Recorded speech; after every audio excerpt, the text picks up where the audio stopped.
Abacuque capítulo 1, versículo 1 diz assim a palavra do Senhor. Sentença revelada ao profeta Abacuque. Até quando, Senhor, clamarei eu, e tu não me escutarás? Gritar-te-ei violência e não me salvarás. Por que me mostras a iniquidade e me fazes ver a opressão? Pois a destruição e a violência estão diante de mim. A contenda e o litígio se suscita.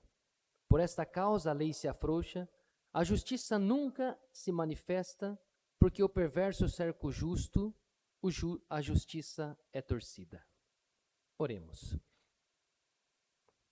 Senhor Deus e Pai, estamos diante da Tua santa palavra e nós carecemos, Senhor Deus, da iluminação do Espírito para que venhamos a ser encorajados, disciplinados, orientados. E assim como o vento guia um barco, Senhor Deus, guia a nossa vida através da Tua palavra nesta noite, para que saiamos daqui transformados mediante a exposição das Escrituras, em nome de Jesus. Amém.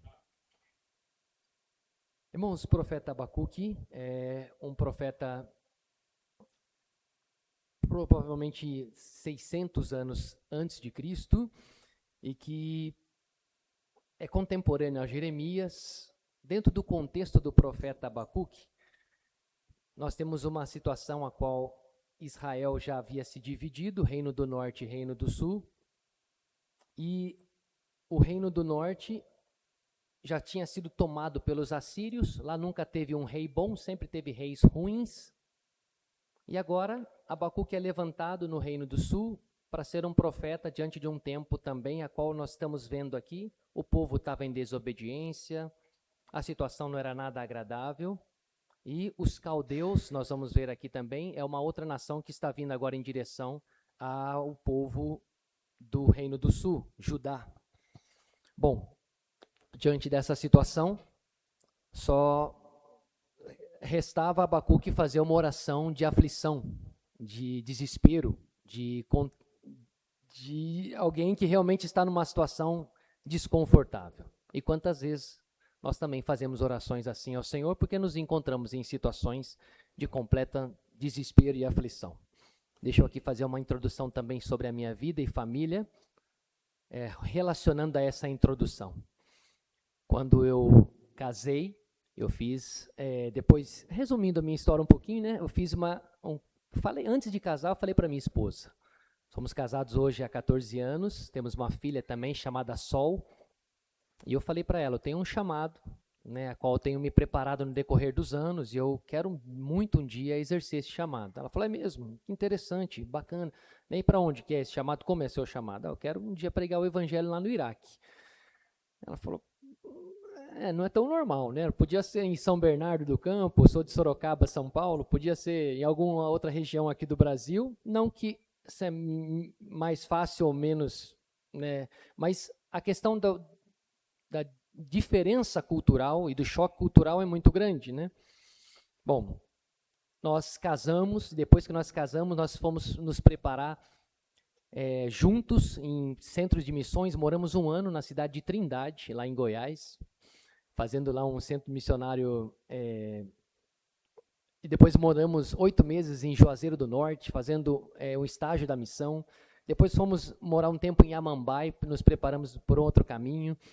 Fizemos todo o percurso da PMT, e quando nós chegamos, então, no Iraque, em 2018, eu estava contando para o reverendo Tiago o quão diferente e difícil é essa adaptação. Porque por mais que nós tenhamos nos preparado para toda essa etapa, houve um momento de choque cultural, e diz alguns missiólogos, como Ronaldo Lidório, um pastor muito conhecido dentro da nossa denominação, ele diz que a maior estatística de retorno de missionários do campo missionário é o choque cultural.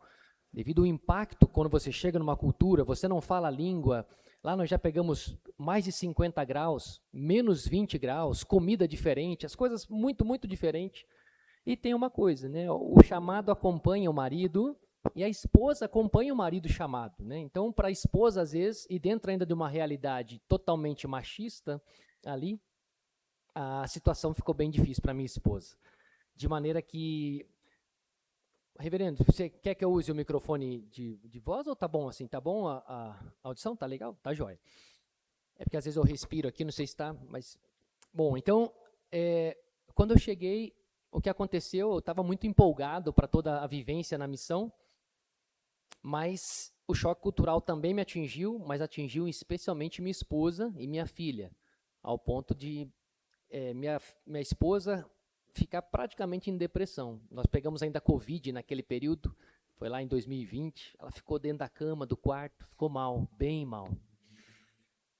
E ela não queria nem sair do quarto. Ninguém me entende nesse país, tá muito difícil, as coisas estavam bem difíceis. O primeiro ano, assim, 1 ano e meio, e lá no Iraque, as casas são normalmente de carpete, então você deixa o tênis para fora da casa, e eu gostava de orar num canto da sala da minha casa, depois de dormir de fazer um devocional com a minha filha e com a minha esposa.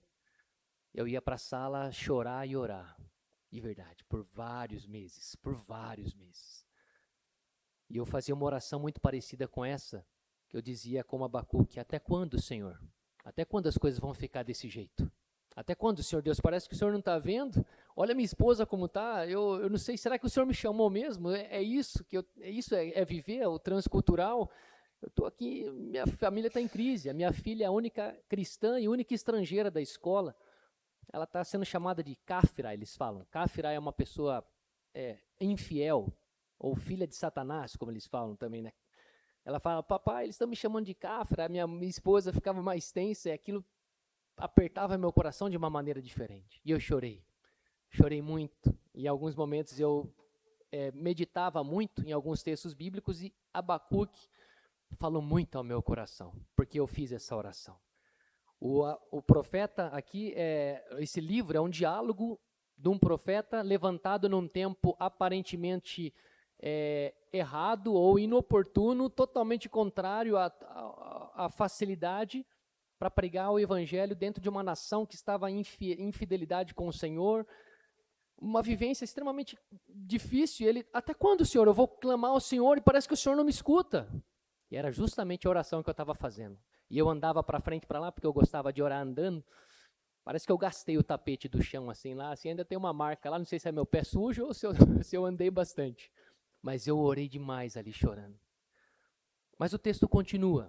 Deus responde o profeta. No verso 6, se vocês estiverem com as suas Bíblias abertas, podem mantê-las. No verso 6, Deus vem a Abacuque e diz assim: pois eis que suscito os caldeus, nação amarga e impetuosa, que marcha pela largura da terra, para apoderar-se de moradas que não são suas. Aqui, Abacuque ouve Deus, e quando ele ouve Deus, ele usa assim: Abacuque, eu levantei os caldeus. Sou eu, Abacuque. E aquela voz, naquela meditação na palavra, começou a soar ao meu coração também. Tiago, eu estou nesse negócio, eu estou tratando com você também. E quantas vezes vocês também já não fizeram orações assim? Quantos momentos de aflição nós não clamamos para Deus: até quando, Senhor? Parece que o Senhor não está vendo essa situação da minha família, ou no meu trabalho, ou na minha história. Até quando, Senhor, que eu vou começar a clamar? E essa oração é uma oração imatura, porque a gente tenta informar Deus daquilo que está acontecendo, como se ele não soubesse das coisas. Ou pior, uma oração de afronta, porque a gente tenta aconselhar Deus daquilo que ele deveria fazer e ele não está fazendo. Senhor, se eu fosse o Senhor, você deveria fazer assim, ou fazer assado. Mas na aflição de filhos, Deus escuta e responde a Abacuque, uma oração que talvez nessa voz de Deus gere um espanto, né? É o Senhor quem está levantando os caldeus? Eu imagino que Abacuque não escutou isso de uma maneira tão: que bom, Senhor, glória. Não, ele deve ter impactado o coração dele ao ouvir uma mensagem como essa. Mas, ao mesmo tempo, essa voz de Deus sempre acalenta o coração e traz esperança. No verso 12, dá uma olhada nesse mesmo capítulo: não és tu, desde a eternidade, ó Senhor meu Deus, ó meu santo, não morreremos. O Senhor, para executar juízo, puseste aquele povo, tu, ó rocha, o fundaste para servir de disciplina. Abacuque já começa a ser transformado, porque na oração ele já começa agora com a adoração. Né? Em vez de até quando, Senhor, clamarei eu? Não és tu, Senhor, ó meu Deus, ó meu santo. E aí também algo precioso nasce no coração de Abacuque: esperança, não morreremos. O Senhor é o Deus de aliança, o Senhor vai poupar. De alguma maneira, as coisas, apesar de serem bem difíceis, há esperança, nós não vamos morrer. O Senhor vai aplicar sua disciplina. Então, Abacuque agora no capítulo 2, vamos ler também o verso 1, diz assim: por-me-ei na minha torre de vigia, colocar-me-ei sobre a fortaleza e vigiarei para ver o que Deus me dirá e que resposta eu terei da minha queixa.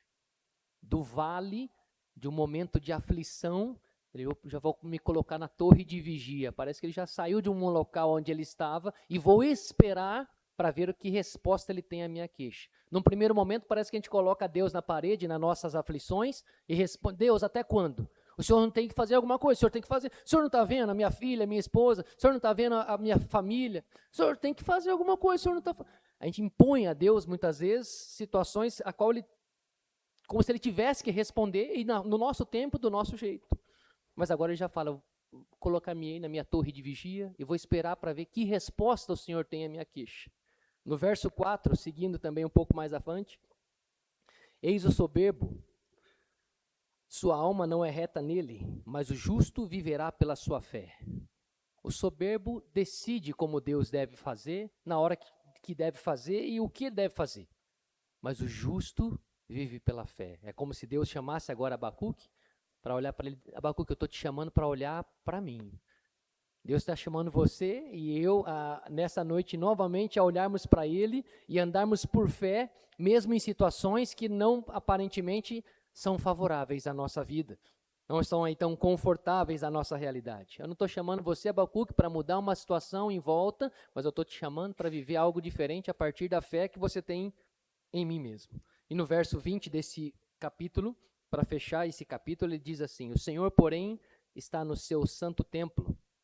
Calem-se diante dele toda a terra.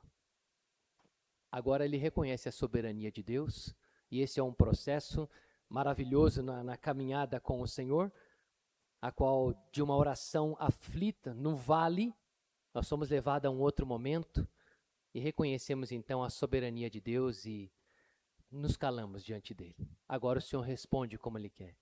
O que Deus está fazendo aqui é gerando um coração maduro em tempos de crise. E muitas vezes é o que Deus quer continuar fazendo no nosso coração. Sempre temos o que amadurecer. Sempre temos como crescer mais na presença do Senhor, em maturidade, nessa progressiva, né, da fé. No verso 16 do capítulo 3, é quando Abacuque ouve Deus novamente. E quando ele ouve Deus novamente, ele diz assim: ouviu, e o meu íntimo se comoveu. A sua voz tremeram os meus lábios, entrou a podridão nos meus ossos, e os joelhos me vacilaram. 3,16. Pois em silêncio devo esperar o dia da angústia que virá contra o povo que nos acomete. Aqui ele relata um momento de experiência da qual ele ouve a voz do Senhor e diz: ao ouvir, o meu íntimo se comoveu, a sua voz tremeram os meus lábios, os joelhos me vacilaram.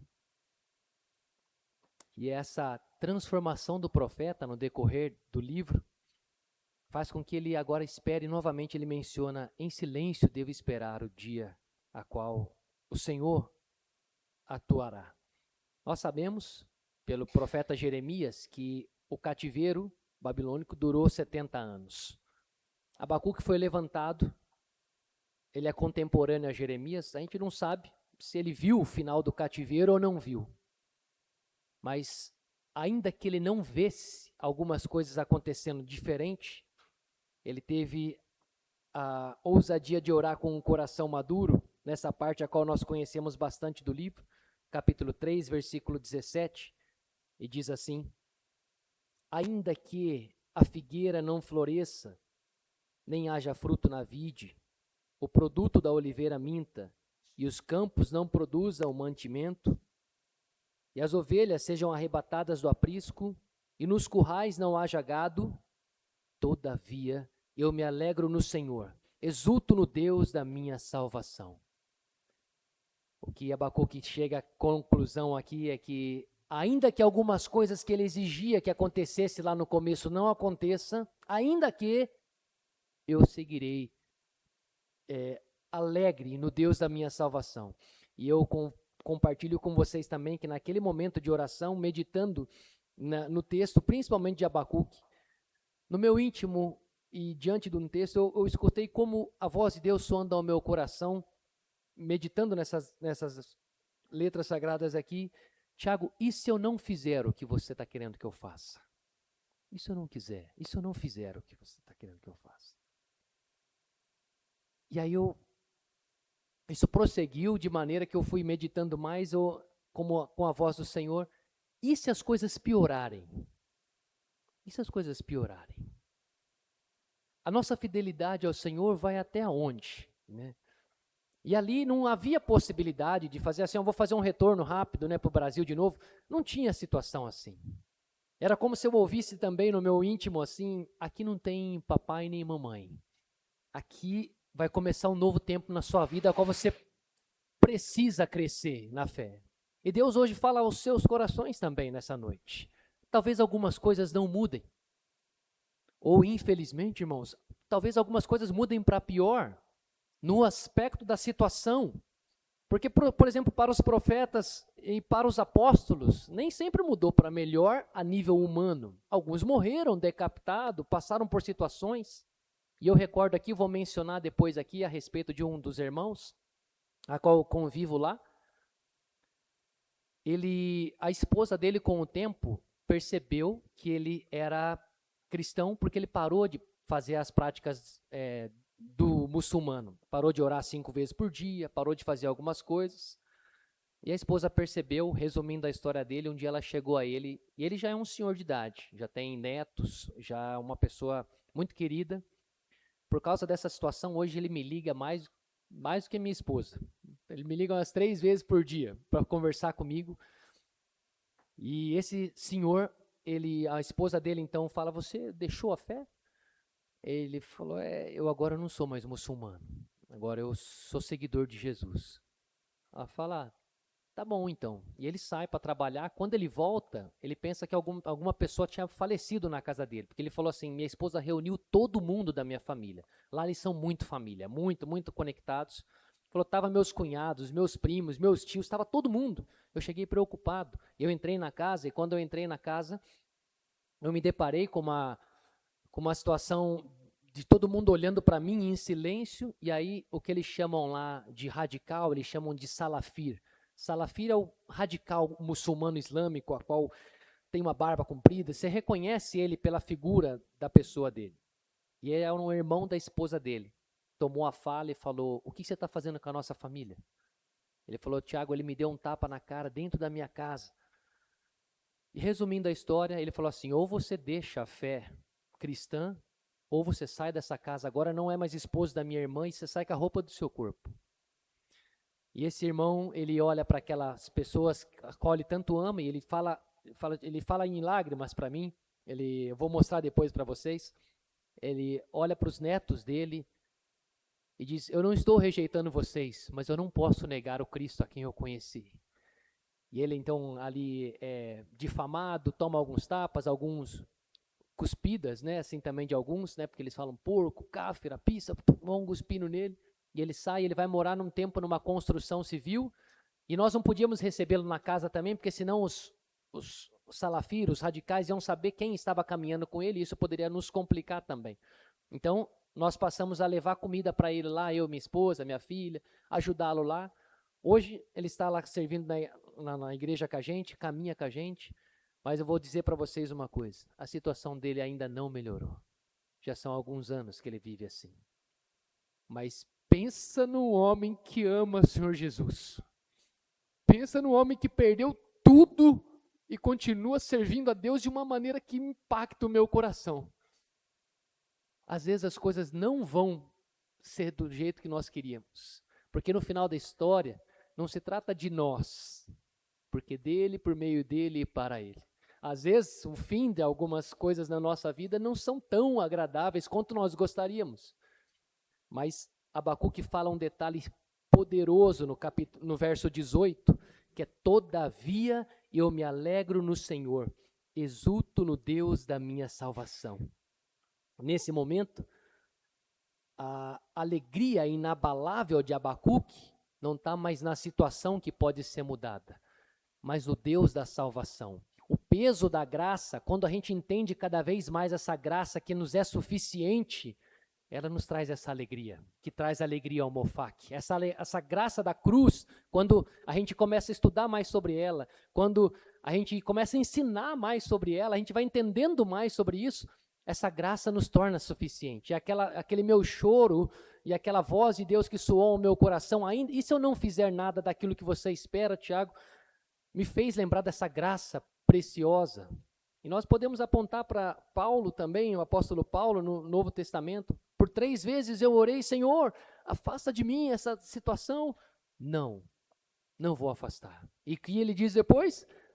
Tua graça me basta.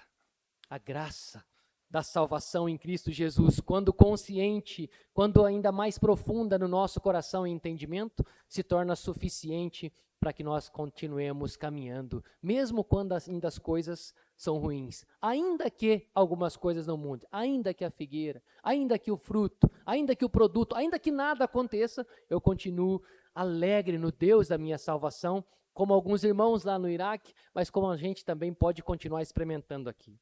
Por fim, no verso 19, ele diz, o Senhor Deus é a minha fortaleza e faz os meus pés como da corça e me faz andar altaneiramente. Lembrando que no começo, uma oração de aflição, de desespero, talvez Abacuque ali no vale. Depois, ele vai para a torre de vigia, para subir um degrau. Depois, ele vai para lugares altaneiramente, como diz aqui o final, porque Deus dá pés como os da corça. O profeta, nesse capítulo 3, está fazendo aqui uma poesia, e aí ele usa essa comparação de um animal que consegue subir em montanhas altas e ver a floresta numa outra perspectiva, e consegue estar ali, mesmo numa situação ali, às vezes a mesma floresta, mas visto de uma outra situação. Às vezes nós não vamos ter a nossa situação e realidade mudada, mas o profeta foi mudado. Nós podemos continuar sendo transformados por Deus.